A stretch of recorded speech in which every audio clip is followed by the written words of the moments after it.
noite a todos, então, né? Muito obrigado pela participação.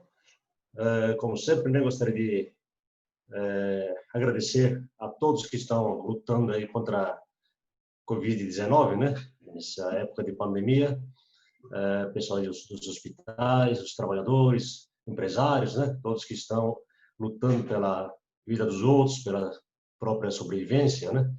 E a Altesse, então, vai colaborar, estamos colaborando, né, com informações, né, passagem de conhecimento nosso, parte técnica de qualidade, produtividade, gestão de empresas, né, que nós fomos aprender lá no Japão. A Altesse do Japão é um órgão lá no Japão, né, subordinado ao Ministério de Indústria e Comércio, Economia, Indústria e Comércio. E aqui no Brasil, nós somos em mais de 2.000 membros, né, que foram treinados no Japão. E aqui no Brasil, então, tem vários empresários, consultores, professores, né, PhD, que estão trabalhando em vários setores e várias áreas do Brasil, né, no Brasil inteiro. Então, vamos explicar melhor o que é a Altesse do Brasil. Vamos lá, César.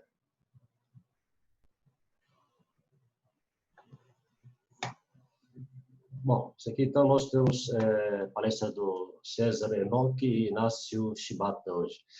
Bom, a Altesse do Brasil, a Associação Altesse do Brasil, tem como missão contribuir para o desenvolvimento econômico, social e tecnológico do Brasil e do Japão através do desenvolvimento dos recursos humanos das organizações brasileiras e pela promoção de cooperação entre empresas dos dois países. Tem como visão tornar-se uma entidade de excelência em desenvolvimento de recursos humanos e de promoção de negócios. E como é que a gente faz isso? Vamos lá? Objetivos da Associação Altesse do Brasil, né? Apoiar empresas com serviços de consultoria, treinamento gerencial e assessoria empresarial na implantação de programas de qualidade e de melhoria de sistema de gestão no modelo japonês. Nós, então, fazemos serviço de consultoria, treinamento gerencial, palestras, né, nas empresas, em qualquer lugar, né? E também outro item aqui, desenvolver recursos humanos chaves para as empresas no Brasil, enviando executivos e técnicos para programas de treinamento da Altesse no Japão ou trazendo especialistas japoneses para conduzir treinamento no Brasil. Nós, então, enviamos executivos, donos de empresas, né, e técnicos para o Japão para ser treinado lá. Ou trazemos especialistas lá do Japão, né, especialistas famosos lá do Japão para dar treinamento aqui na área de qualidade, produtividade, gestão de empresas, né? São muito bons. E também apoiar empresas japonesas e brasileiras a fazerem negócios. Se tiver alguma empresa brasileira que queira fazer negócio no Japão, ou parceria com empresas japonesas, né? Ou empresas japonesas que queiram fazer negócio aqui no Brasil, que esteja procurando algum parceiro aqui no Brasil, a gente faz essa ponte, né? Apresentando um ao outro para facilitar os negócios. E também promover cultura e cursos de língua japonesa. Língua japonesa para o pessoal que vão daqui para estudar lá no Japão, para ser treinado lá no Japão, ou a língua portuguesa, né? Para os executivos que vêm lá do Japão para fazer negócios aqui no Brasil. Tá bom? Bom, para saber melhor, peço para consultar nosso website, né? www.aotssp.com.br ou manda e-mail aqui no adm@altssp.com.br, tá bom? Então vamos lá para a palestra de hoje. César Enoch e Inácio Shibata, boa sorte. Bom, obrigado, boa noite a todos. Nesse webinar de hoje, nós iremos falar assim, da abordagem Lean como catalisadora de mudanças sustentáveis e vamos compartilhar casos reais, né, vivenciados em diversos segmentos, em contextos fora do chão de fábrica. Eu sou César Enoch, executivo de operações, conselheiro consultivo, com mestrado em engenharia de produção e administração, e juntamente com o Inácio Shibata, que é consultor em engenharia eletrônico também pela USP, e ambos com passagem e treinamento pela UTS Japão. Eu queria começar aqui com essa imagem, né? Deixa eu só tirar aqui meu vídeo para deixar um pouco mais leve. Eu quero começar aqui com essa imagem, que é aquela coisa, você vê a natureza, né? Coisa perfeita, um lago tranquilo, uma canoa canadense, né? Que tem um projeto e um design belíssimos, né? E essa perspectiva de harmonia, né? Entretanto, as coisas mudam, né? A realidade não é única, né? E muitas vezes imprevisível. Então, a primeira mensagem que eu queria deixar para começarmos aqui a nossa conversa é falar do contexto como uma variável chave, o contexto, e a principal restrição. E a interação entre os fatores, entre os agentes, né, desse contexto, que geram novas restrições. Essa é uma imagem, é uma conceituação trazida pela doutora Alicia Ruarreiro, né, que fala sobre dinâmica em ambientes complexos, né, inclusive se alguém tiver maior interesse, pode buscar aí a referência da doutora Alicia. Eu quero utilizar o framework Cynefin, né, escreve-se Cynefin, mas leia-se Cynefin, que agora é bom. Do David Snowden, para colocar um ponto de vista sobre a abordagem Lean em diferentes contextos, né? E aqui denominados óbvio, complicado, complexo, caos e a desordem ou não ordem, né? Isso é só um referencial teórico, né? O lado direito desse framework estão representados contextos ordenados, né? Onde as restrições são conhecidas e as boas ou melhores práticas, elas se desenvolvem. Entretanto, a realidade apresenta situações de caos, né? Acho que nós começamos principalmente numa situação de caos, não precisa nem falar, e sem falar daqueles movimentos disruptivos, né? Onde uma nova tecnologia, um novo modelo de negócio desafia o terreno do conhecido, né? E demanda uma abordagem para buscar, sondar e consolidar novos conhecimentos, por meio de uma ação de experimentação, né? Que é o terreno do complexo. Então, aqui no complexo, a gente fala de práticas emergentes, e fala exatamente dessa sondagem, né? E todas, na verdade, principalmente nesse domínio que a gente chama do complexo, todos bebem da mesma fonte, né? Dos conceitos do TPS, do Toyota Production System, do Lean, que são esses conceitos de Lean Startup ou Lean Change Management, né? Que a gente ouve falar hoje em dia. Mas o recado aqui é que o movimento para sair de uma situação de caos, né? E consolidar conhecimentos nesse terreno do complexo, na direção do lado direito, que é a direção dos domínios ordenados, é um processo de transformação da lógica de criação de valor, né? Quer dizer, acima de tudo, essa capacidade de visualização e de integração de partes. A gente fala de novo aqui de visão sistêmica e uso de sabedoria coletiva, né? E, obviamente, com a competência principal da resiliência. Curva J, né? Movimento de transformação, em geral, eles visam alcançar uma nova realidade, né? Você sai aqui de um status atual para uma nova situação, certamente buscando, né, a geração de maior valor. E essa curva J também é conhecida como a curva da dor, né? Porque toda mudança, ela induz a um risco inerente, e aí você tem aqui o desafio, né, da tolerância, né, principalmente de uma gestão, a esse aprendizado, né?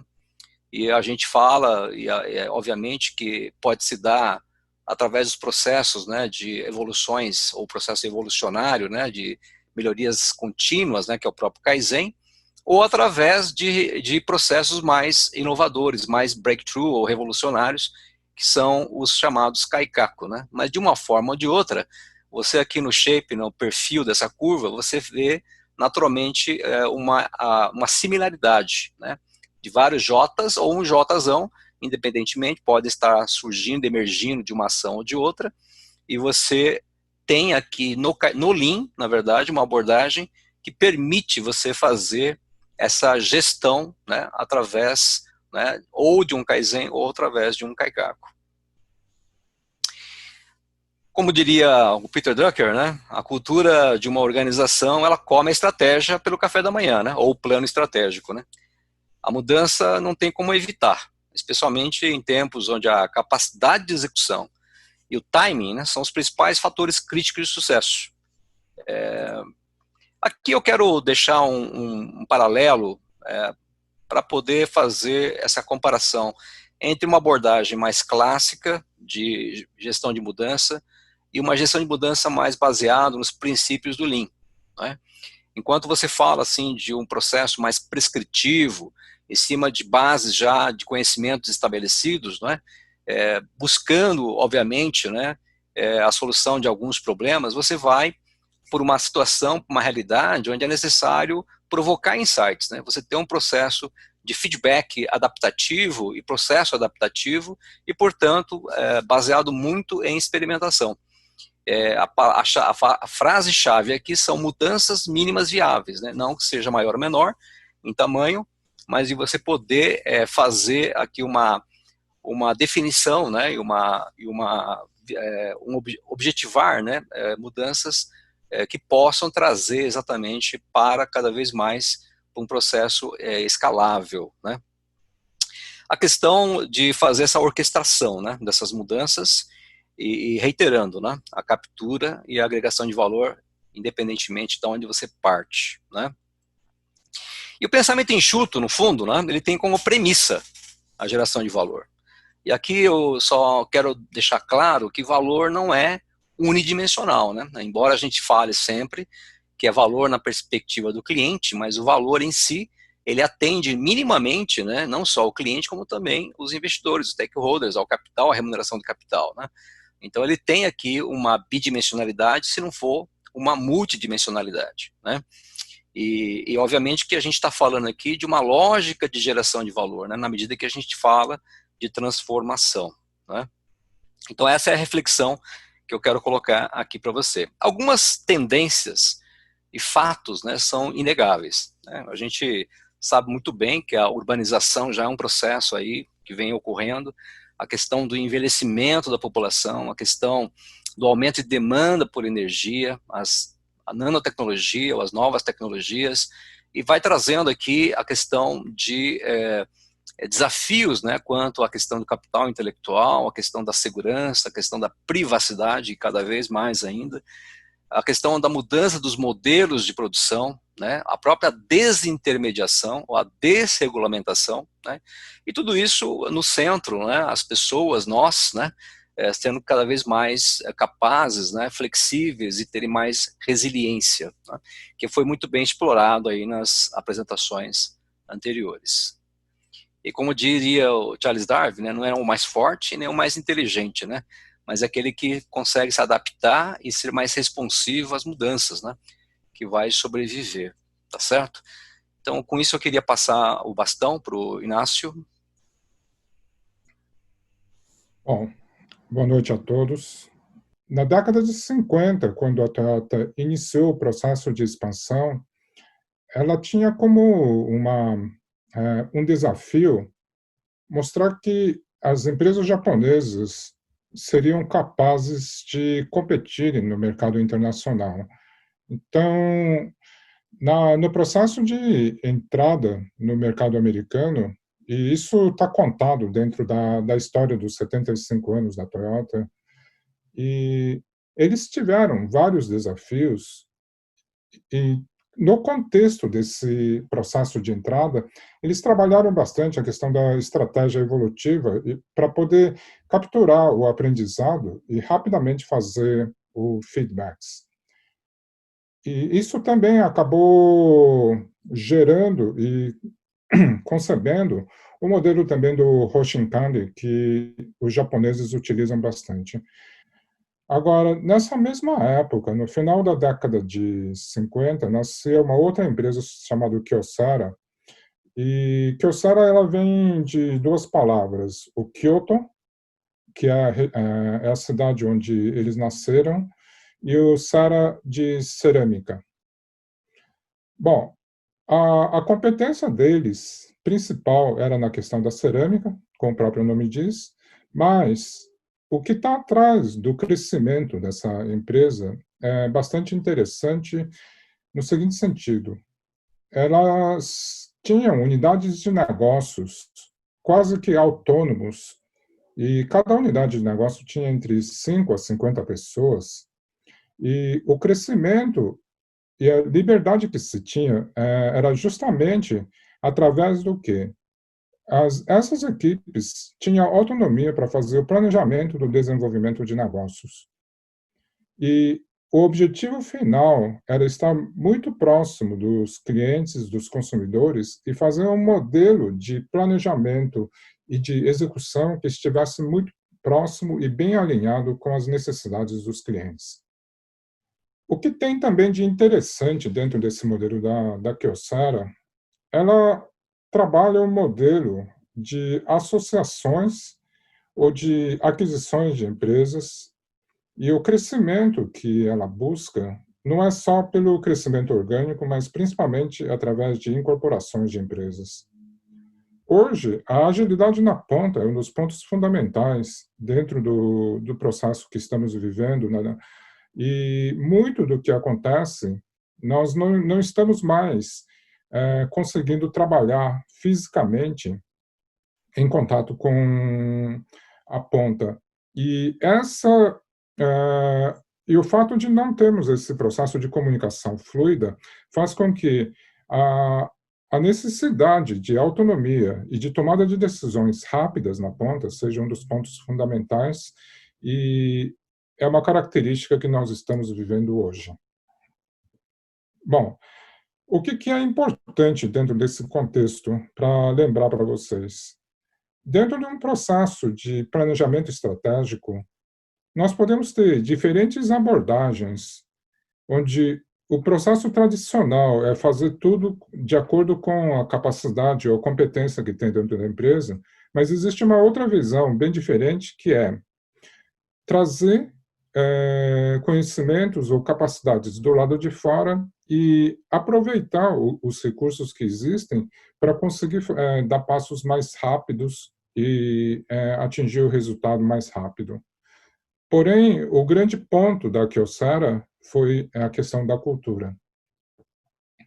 O que eu gostaria de colocar aqui também, nessa questão da jornada de transformação, o que é importante, com certeza, a gente trabalha a questão da visão futura e o processo de transformação, mas dentro dessa questão da estratégia de mudança, o processo de execução é bastante longo e podem acontecer mudanças no ambiente, e isso gera uma série de perturbações dentro daquela estratégia que a gente tinha pensado inicialmente. Um outro ponto também, conforme eu tinha colocado na Kyocera, a Kyocera pensou uma questão muito interessante, que é: quais são as restrições que eu tenho e como é que eu reduzo essas restrições? Se são questões ligadas a capital ou conhecimento, eu posso tentar trazer isso de fora e eu me associo com aqueles que eu tenho similaridades em termos de cultura, e eu posso buscar onde a soma de duas empresas, 1 mais 1 não é 2, é muito mais do que 2, é 5, é 10. Então, essa visão de buscar alternativas pode ser um lado bem interessante que a Kyocera traz. Em relação às mudanças e às experimentações, o César já colocou, e o que é importante anotar dentro desse contexto é ter uma certa flexibilidade para poder fazer rapidamente as mudanças, principalmente nos dias de hoje, porque o que acontece dentro do ambiente muitas vezes não está sob controle da empresa. E temos que realimentar isso rapidamente para que não se inviabilize o processo estratégico que se pensou inicialmente. E, nesse sentido, o modelo do Hoshinkanri é muito interessante, e eu vejo que é um dos modelos mais completos em termos de ferramentas de planejamento estratégico, porque ela trabalha de uma forma integrada o modelo top-down, bottom-up e principalmente o interfuncional. Porque as grandes questões, as lacunas que a gente vê dentro do processo de planejamento são zonas cegas que, ora, estão nessas interfaces entre as áreas funcionais e ou até entre as redes, principalmente quando você tem rede de negócios onde você tem cadeias que dependem de outras empresas, e nessas interfaces moram os pontos de desafio, e também na questão da cultura e nos valores das pessoas, dos executivos e da própria empresa, porque tem muitas coisas que as pessoas não pensam, mas não falam e não são visíveis muitas vezes para a gestão. E trabalhar essas questões culturais de uma forma objetiva, mas ao mesmo tempo respeitando e trazendo conhecimento, é um dos pontos chaves no processo de gestão. Processo de transformação orgânico, a gente está num mundo onde o processo normalmente é dominado pela empresa, e enquanto que no processo não orgânico nós temos que aprender rapidamente, e o feedback rápido e a realimentação e a decisão e a flexibilidade de gestão dos pontos fundamentais para não colocar em descrédito a questão da estratégia e buscar sempre o alinhamento em termos do foco estratégico. Esse é o grande desafio que eu vejo, e o que é um ponto super relevante dentro daquilo que eu tive como experiências é o alinhamento entre os executivos. Muitas vezes existem desalinhamentos, existem entraves, porque podem estar em diferentes compassos com diferentes focos, e nem sempre os focos o foco de um executivo não bate com o foco do outro executivo e buscam coisas diferentes. Então, essa parte do alinhamento é um dos pontos fundamentais para garantir uma boa fluidez no processo de transformação. Concluindo, o que eu coloco como um ponto importante dentro desse contexto é valorizar sempre os resultados e aprender rapidamente com os erros. E trazendo para o contexto das pequenas e médias empresas, essas empresas têm uma característica de que as estruturas normalmente são bem mais enxutas, e isso faz com que haja uma fluidez na comunicação. Então, essas empresas têm uma agilidade muito maior do que as empresas grandes e conseguem ter o alinhamento muito rápido. E essa é a grande vantagem que eu vejo nas pequenas e médias empresas, e elas devem aproveitar bem esse ponto.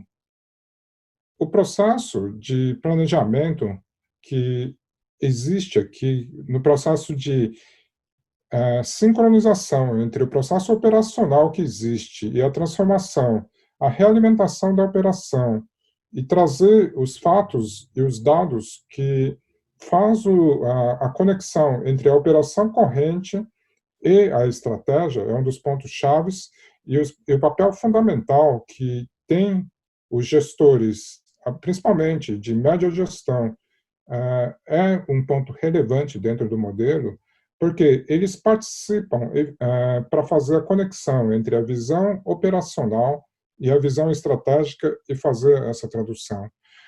O que tem de características diferentes que antes eram muito mais das empresas orientais, mas que hoje eu vejo que muitas empresas ocidentais também adotam esse tipo de processo, é a questão da troca de posições no nível de gerência e de diretoria. Isso faz com que cada executivo que passa por diferentes áreas começa a desenvolver visões diferentes sobre as áreas e começa a fazer um processo de integração e faz com que haja uma fluidez de comunicação maior, assim como aporta conhecimentos diferentes e faz uma oxigenação do processo. Então, essa questão que permeia o processo do Hoshin Kanri, e geralmente no Japão, quem está no nível gerencial já passou, em média, por 3 ou 4 áreas diferentes, geralmente tem uma competência muito mais acurada em termos de processos de planejamento e maturidade no processo de tomada de decisão e consegue enxergar melhor os problemas e as oportunidades que existem dentro do contexto. O ponto importante para a gente lembrar é que o processo do Hoshin Kanri, ele tem um lado que é hard, que é a parte mais fácil de ser estudada e que normalmente tem dentro das bibliografias, mas tem um lado soft que é fundamental, que precisa ser entendido e trabalhado e capturado.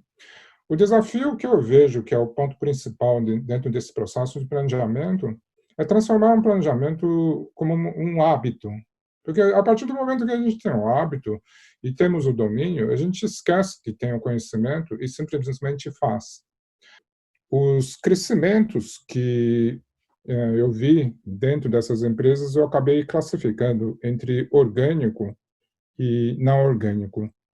O que é interessante, né, nessa lista é que nem todos são orgânicos e, em muitos casos, de crescimentos não orgânicos estão em termos de aquisição e venture capital. Ou seja, as empresas buscam essas alternativas diferentes para justamente dar o salto, como o César comentou, e o fato de ter outras empresas ou outras pessoas que tenham passado por determinadas competências faz com que o processo dessa mudança seja com menos risco. Um exemplo aqui que eu gostaria de comentar foi uma experiência bastante interessante para mim, quando eu passei quase que um ano na NEC do Japão. E a experiência para mim foi interessante no seguinte sentido. Em primeiro lugar, se alguém se compromete a entregar um resultado numa determinada data, efetivamente eles vão entregar naquela data. Uma outra coisa que foi muito particular daquilo que eu vi é a questão da visão externa. Enquanto eu estou fazendo um projeto e faz um design review, o design review não é uma coisa que é feito só com a equipe de projeto, mas vem alguém de uma outra área que não tem nada a ver para fazer uma análise crítica do projeto. E dentro desse contexto, sempre se encontra oportunidades, melhorias ou algo que pode ser feito diferente, e esse processo é muito enriquecedor. Um outro ponto que me foi muito característico também nos momentos de dificuldade, a gente busca as soluções, mas a equipe também sempre está presente para ajudar no processo. E o resultado, efetivamente, é o que mais interessa do que somente a operação. Então, o processo de aprendizado coletivo que nós vivenciamos, ou pelo menos que eu tive essa experiência no Japão, foi extremamente rico. E a questão do conhecimento externo pode ajudar muito cada um de nós a dar saltos em pontos que a gente nem sequer estava imaginando. Bom, seguindo. O que tem aqui nem sempre as estratégias de transformação são puxadas pelo presidente. Eu tive vários desses casos, mais da metade dos casos foram puxados pelos executivos fortes, e que muitos deles se transformaram em presidentes depois. Aqui, eu gostaria de colocar a experiência que eu tive em termos da onda de privatização que tivemos em telecom, e foi uma experiência muito intensa, vivida num curto espaço de tempo, onde tivemos a desregulamentação do mercado de telecom. O processo inicial era partir de uma folha de papel em branco para construir uma empresa operadora de telecomunicações. E nessa fase que eu chamo de startup, o fundamental era fazer o processo de planejamento e a execução muito rápida, porque se eu não consigo fazer dentro do prazo, eu estou perdendo receita. Então, o processo multidisciplinar precisa acontecer de uma forma muito fluida e a comunicação ser extremamente intensa para garantir a captura e o start da operação dentro de um determinado prazo. Esse processo de comunicação fluida e rapidez, e inclusive sem hierarquias, porque as decisões eram tomadas de uma forma tão rápida que um analista discutia com o diretor ou vice-presidente para tomada de decisões, e o processo natural de dessa fase de projeto é exatamente essa. Tem que ter a fluidez e a tomada de decisão rápida para garantir a execução rápida. Na fase seguinte, já é uma fase de operação, e o que é importante nesse processo é a estabilização. Imagina uma empresa que saiu do zero e passou a ter 1 milhão de clientes em um prazo de 6 meses. Então, cada uma das unidades focava nas suas áreas e fazia a consolidação. Porém, isso não é suficiente porque a otimização local ela não garante a otimização global. Então, veio uma outra onda de consolidação para garantir o processo sistêmico integrado, onde se via o processo de atendimento do cliente, do começo ao fim, já integrando a visão de finanças, porque garantia a visão da rentabilidade, e aliado a sistemas de informação e inteligência. Por quê? Justamente isso faz com que faça um trabalho integrado, não só local de processos, mas se tenha a exata noção sobre qual é o resultado que isso dá sob a ótica do negócio e como isso agrega valor também para os clientes. Isso gerou uma mudança de cultura tremenda, porque a empresa veio de um startup que tem uma determinada dinâmica, que o César comentou no início, quase que caótica, porque a velocidade é muito rápida e o processo de aprendizado é muito intenso, para trabalhar em processos mais estruturados e fazer essa conversão na operação e puxar uma questão que é uma estrutura enxuta, onde não temos desperdícios e garantimos uma estrutura lean e a operação fluida. Qual que era a meta desse grupo de operação? Se tirassem os executivos durante 15 dias, a operação tinha que funcionar de uma forma intacta. Ou seja, o processo operacional ele tinha que estar fluido e claro o suficiente para todos que estão no nível de supervisão para baixo, porque os gerentes, diretores e a alta gestão poderiam sair da operação durante 15 dias, eles manteriam exatamente a operação como está. Veio a questão do takeover, e no processo de compra da BCP pela Claro, com certeza houve uma mudança significativa de cultura, porque eram duas empresas muito diferentes. Então, como houve essa miscigenação das operações, a questão da construção da nova cultura foi um dos grandes desafios, e esse desafio foi de uma forma bem intensa em termos de tratativa, e em termos de gestão, a experiência que eu tenho é uma questão muito interessante, onde, para não ter conflito entre os executivos, ficaram somente os executivos da Claro. Ou seja, não havia conflito no primeiro nível de executivo. Então, o que é que fica aqui? Né? A pergunta do que tem a ver o Lean com isso tudo, né? Como é que a gente entende a abordagem Lean dentro desse panorama, dessa contextualização, né? E se tem, assim, algumas dicas, né, para a gente poder caminhar, né? Na verdade, o sucesso passado não garante, né, o sucesso futuro, né? Então, a questão aqui é como é que a gente trabalha esse plano de transformação, quais seriam as eventuais formas, né, de você buscar esse aprendizado de uma forma um pouco mais segura, um pouco mais consistente, né? Então, acho que essa é uma questão que já tinha sido colocada, né?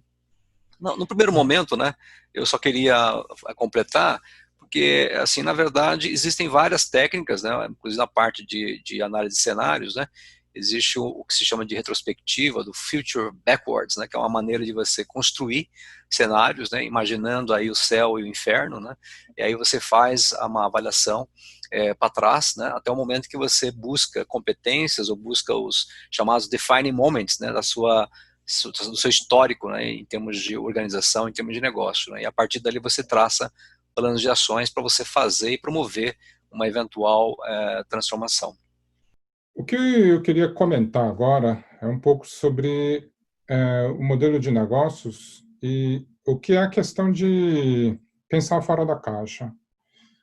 Um exemplo é a questão da Amazon, que no início vendia livros através do site, e à medida que foi evoluindo, ela passou a vender discos, começou a vender outras coisas e começou a incorporar o conhecimento de logística, tecnologia, e acabou indo para um outro mundo de marketplace, Amazon Prime, web services, e entrar também com a venda de cloud. E hoje, sem sombra de dúvida, é uma empresa que detém um conhecimento de processos logísticos como ninguém no mundo. E eles fornecem esse tipo de serviço. Um outro exemplo que é interessante é o que eu havia citado da Kyocera. E o Kyocera, ele tem um domínio na área de cerâmica e eles trabalhavam num segmento que é eletrônica, mas também eles têm produtos muito interessantes de cozinha, como, por exemplo, panela com revestimento de cerâmica. A faca de cerâmica deles é um negócio espetacular que tem um corte fantástico. E as oportunidades podem acontecer em termos dessas adjacências das competências que vão sendo desenvolvidas, e é uma opção da empresa querer abrir essas adjacentes e buscar novos negócios, desde que não se perca foco naquilo que elas fazem efetivamente hoje. Não fazer nada significa envelhecer e o risco é morrer lentamente. Então, sempre precisamos buscar mudanças e melhorias, porque os nossos clientes e o mercado, elas mudam de comportamento ao longo do tempo. A primeira pergunta que vem é: em que negócio que estamos? E em que segmento de mercado estamos? Se definirmos o segmento de mercado, por exemplo, como o da Kyocera, se tivesse colocado como segmento de chips, seria um. Se colocar como cerâmica, é outro. Isso muda totalmente a questão do tamanho do mercado. Muitas vezes, o que eu vejo também, as empresas têm inúmeras competências, mas talvez não tenham a percepção ou não tenham a ousadia de querer entrar em outros segmentos, justamente porque acabam ficando na zona de conforto ou têm receio de entrar em outros mercados e acabam ficando somente no mercado. Essa questão das mudanças de segmentos e busca de oportunidades é uma das coisas que as grandes sempre buscam, porque se a empresa é grande, não consegue aumentar o share de uma hora para outra. Então, obrigatoriamente, tem que buscar outras alternativas. E normalmente isso acontece no que está mostrado no quadro do lado, que é buscar novas soluções. Então, com as novas soluções, você pode aumentar o tamanho de mercado ou o mercado-alvo, e com isso você desenvolve o negócio de uma determinada forma. Isso é a parte de desenvolvimento de mercados e soluções.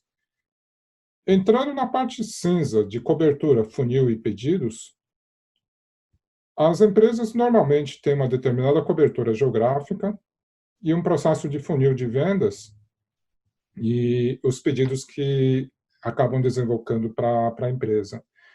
Executar esse processo bem para aumentar o share de mercado também é um dos pontos que pode aumentar a venda da empresa e, com certeza, a rentabilidade. Então, existem questões para se pensar. Busca-se crescimento em termos de mercado e soluções, ou busca-se a eficiência ou a excelência comercial para aumentar o processo de venda. O que é importante é justamente ver o que escolher e por onde ir. Dentro dessa questão mercadológica e de desenvolvimento de negócios, o que é interessante é pensar na palavra Gemba. Para quem não sabe, o Gemba é local onde as coisas acontecem e dentro das fábricas é o chão de fábrica. Ou seja, os japoneses eles dão uma ênfase na questão de fatos e dados e na visão em loco, e os gestores estão sempre presentes, rodando no Gemba, porque precisa entender e captar e capturar quais são as oportunidades, os problemas ou as dificuldades que as pessoas estão tendo. Se pensamos no ambiente de negócios, o Gemba ele se amplia para não só para o ambiente interno da empresa, mas principalmente nas interfaces e onde o cliente está. E isso muda totalmente o contexto daquilo que é o domínio que é dentro da empresa para um ambiente externo muito maior e muito mais complexo. E trabalhar isso com inteligência e dados é um dos pontos chaves. E dentro desse contexto de negócio, o processo de Gemba e análise de campo, ela envolve clientes, redes de comercialização, de logística, serviços, o cloud, a parte do BI, e isso tudo precisa ser trabalhado para se estabelecer uma boa estratégia. Uma coisa é a gente observar através da visão região norte, sul, centro-oeste, sudeste, etc., isso pode dar uma determinada conotação. Agora, quando a gente começa a ver as regiões, ela dá uma outra conotação, e o que começa a dar de visibilidade é onde estão os principais mercados e se efetivamente estamos cobrindo esses mercados ou não. No gráfico da esquerda tem exatamente essa parte do IDC, que é o poder de compra do varejo, enquanto que do lado direito tem a distribuição da quantidade de farmácias que temos em cada uma das regiões. O que está marcado em vermelho são os locais onde tem a maior concentração.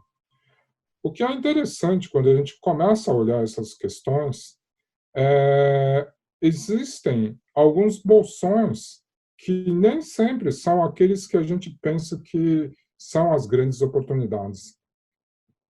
E é importante a gente estar atento a essas questões, porque podemos estar fazendo uma cobertura inadequada. Então, esse é um ponto que é importante de trazer essa inteligência e trabalhar com fatos e dados sobre o que são as informações do campo. Não é só a informação de venda, mas onde estão os canais de venda, onde estão os compradores, o que eles querem, o que eles buscam e qual que é a experiência que é relevante para eles. Isso traz uma visão para dentro de casa para poder trabalhar melhor a questão da estratégia.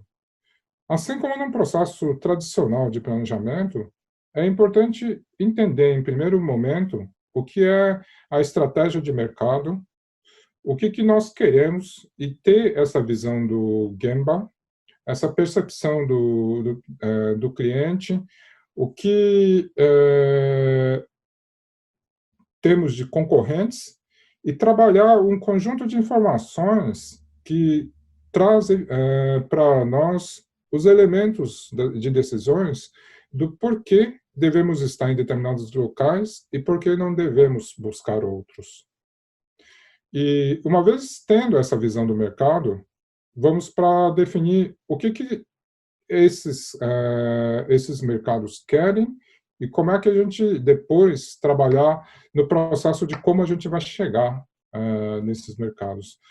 Ou seja, defino primeiro a visão do que os clientes querem, com que tipo de soluções eu vou trabalhar, e a partir daí eu começo a fazer o trabalho de otimização de cobertura, que é o gráfico que eu mostrei anteriormente, de como trabalhar essa divisão, sabendo que eu tenho determinados produtos e de que forma eu vou chegar. E o modelo de chegada pode ser através de canal direto ou através de canal indireto. O que é importante nisso? Se são poucos e concentrados, provavelmente eu vou através do canal direto, mas se é pulverizado, é impossível fazer a cobertura através só dos funcionários da empresa. Então, eu dependo obrigatoriamente do canal indireto e também do canal eletrônico, senão eu não consigo chegar nos clientes. Uma vez feito isso, eu vou para o processo de implantação e nesse processo, o fundamental é ter indicadores que acompanham eu estou conseguindo atingir esses públicos através desses canais, através das minhas ações e qual é o retorno que eu estou tendo e fazer o processo de feedback para que eu possa realimentar os ajustes dentro da organização. E, nesse momento, o processo de PDCA e o método de análise e solução de problemas, ela funciona super bem e isso dá um foco muito grande também para a equipe de vendas. E é super importante para que se tenha a cadência do processo de gestão e o acompanhamento para que as pessoas entendam claramente quais são os objetivos e, efetivamente, o que está sendo feito e qual é o retorno, o que está sendo positivo, o que precisa ser melhorado, para que rapidamente isso seja realimentado dentro da organização. Muitos vão direto ao como, porque isso é o domínio do conhecimento que as pessoas têm. Mas o ponto mais relevante é o que eu costumo chamar de reason why. Por que eu estou fazendo esses movimentos todos? E por que isso é relevante dentro do contexto como um todo? Legal, Inácio. Obrigado aí. A gente vai apresentar agora um caso de uma indústria de bens de consumo, tá? Fiz questão de colocar no formato A3, né, para dar uma visibilidade, como vocês já sabem, em todas as iniciativas, né, e todo o processo de construção dessa transformação. Então, a gente tem que colocar aqui a cadeia. A gente tem a indústria, enquanto fornecedora desses bens, a gente tem o varejo e tem o consumidor. Então, dentro desse processo, um dos temas, né, que eram muito recorrentes e muito consolidado é velho comportamento de venda acumulada no final do mês. Você deixa o mês correr, aí chega nos últimos dias, você vai atrás de cota, vai atrás de meta e entope a organização, né, com respeito à operação logística, a operação o processo de inventário. Então você tem toda uma série de ineficiências, né, em função desse comportamento, né, e era uma coisa assim, bem consolidada. Então o que se buscou aqui? Primeira coisa, vamos lá na abordagem Lean, né, vamos identificar o que é valor, né, e nesse ponto ele casa um pouco com o discurso que o Inácio colocou em alguns dos casos que ele descreveu, que é exatamente buscar pontos comuns entre o fornecedor e o seu cliente, né? E um dos pontos comuns saiu aqui de um benchmarking, né, geral, que é a tal da ruptura. O que é a ruptura? A ruptura é a indisponibilidade do produto no ponto de venda no momento que o cliente vai lá buscar, né, vai lá comprar. Então, se você vai lá querendo um produto X, não encontra, você simplesmente não compra aquele bem daquele fornecedor, não é? Então, buscar um ponto comum dentro desse elo, dentro dessa relação, né, foi um ponto de partida importante. Qual foi o segundo aspecto? É entender esse comportamento, é entender por quê, né, aqueles 5 porquês, né, por quê, e aí você vai atrás de dados, e você começa a enxergar que, de fato, de uma forma consolidada, de uma forma agregada, né, por categoria de produtos, você tem uma venda uniforme ao longo do mês, né? Com exceção, é claro, de algumas promoções, de algumas questões sazonais, mas em média, em geral, você vende a mesma quantidade todo dia. Olha só que coisa fantástica, né? Então, em cima de uma realidade, em cima de um contexto, se trabalhou exatamente o quê? A identificação de valor, a questão do Gemba, a questão de novo do Gemba, você não fica preso às 4 paredes, você tem que extrapolar isso dentro do contexto que é o negócio, né? E aí você traz exatamente dados e fatos. Em cima disso, você cria efetivamente uma conscientização e um senso de urgência, né? Porque isso tudo traz uma série de reflexos, né? E aí você trabalha de uma forma multidisciplinar, né, o uso da tal da sabedoria coletiva, de você poder elencar eventuais iniciativas, né, que podem ser realizadas para mudar essa realidade, esse status, né? Então, times multidisciplinares, o benchmark, o Gemba, essa cultura de sellout, o sellout a gente chama a venda na loja, a venda no ponto de venda, e, portanto, essa mentalidade do puxado, né? Quer dizer, você trabalhar cada vez mais dentro de uma previsão, de uma acuracidade na demanda, né, na previsão de demanda, e assim por diante. E trabalhar também um ponto importantíssimo, né, como se diz, a velha máxima, né, diga-me como você vai me avaliar, que eu vou te dizer como eu vou me comportar. E é bem isso. Então você tem que trabalhar também o sistema de indicadores, o sistema de avaliação de desempenho e o próprio processo de remuneração, né? E diante disso, você cria uma série de ações, todas essas ações foram coordenadas, né, de uma forma ao longo do tempo. Então você lida aqui com processos, pessoas, tecnologias, juntando, eu vou dar exemplo para vocês aqui está pensado, por exemplo, um projeto de eliminar, né, o chamado escritório de venda. A gente tinha escritórios de venda espalhados no Brasil inteiro, custo fixo, né? Vendedor não tem que ficar na cadeira, tem que ficar lá no ponto de venda, né? Tem que estar perto do cliente e perto de onde as coisas acontecem, de novo, né?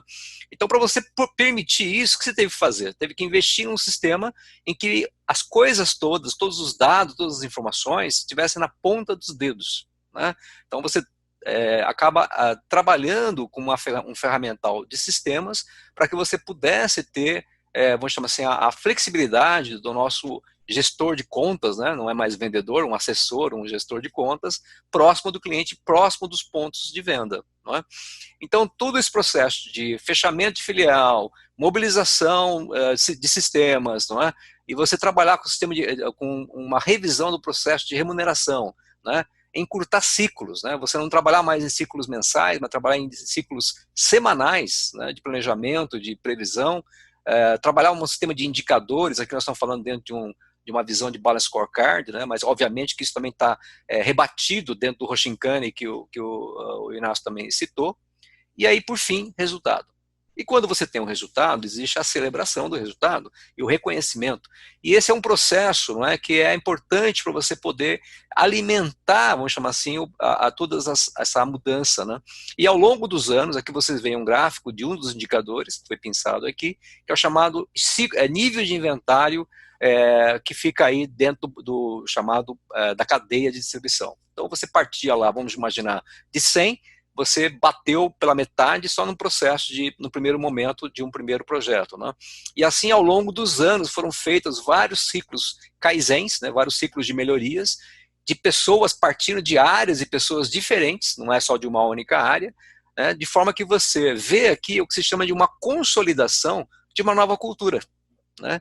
Então, tudo isso, né, que a gente está pensando aqui é para mostrar para vocês, né, como é que alguns desses elementos, né, eles devem ou podem ser combinados, né, para que no fim você crie uma nova cultura, que é isso que você quer no final, não é? Então, com isso, né, eu queria só tentar resumir alguns insights, né, que eu espero que a gente possa estar trazendo para vocês, né. Primeiro, que o contexto, né, como uma restrição mutável, né, que demanda uma abordagem de experimentação. para que a gente possa conduzir a uma realidade mais ordenada, de uma forma adaptativa e catalisadora do conhecimento, do aprendizado, né? Contexto. Segundo ponto, a geração de valor, né? A estratégia, a lógica de transformação da estratégia de geração de valor, né? Porque valor aqui não é objetivo, é premissa, né? E tem que ser olhado dentro de um ponto de vista integral, tá certo? Promover a colaboração e o uso da sabedoria coletiva são habilidades de qualquer gestor, Lean, com certeza. O Gemba ampliado, né, que é essa coisa da ressignificação do Gemba aqui para vocês, eu espero que tenha ficado bem exemplificado, né, é fundamental no mundo que a gente vive hoje, cada vez mais digital. O desdobramento estratégico, que é a ferramenta do Hoshinkane, é uma ferramenta poderosa, mas é importante dizer atenção para as interfaces, atenção para a zona cinzenta, né, porque uma simples ferramenta não vai resolver certas coisas, né? E mudança de cultura é viabilizada, né, exatamente por um engajamento, não só da liderança, é claro, mas principalmente da liderança, né? E a liderança muitas vezes ela emerge, né, no processo de transformação, né? Por quê? Porque no fim, o que alimenta tudo isso, gente, o que alimenta uma mudança são resultados. E os resultados de uma forma consistente, de uma forma sustentável, né? Então esses são alguns pontos que a gente queria colocar para vocês.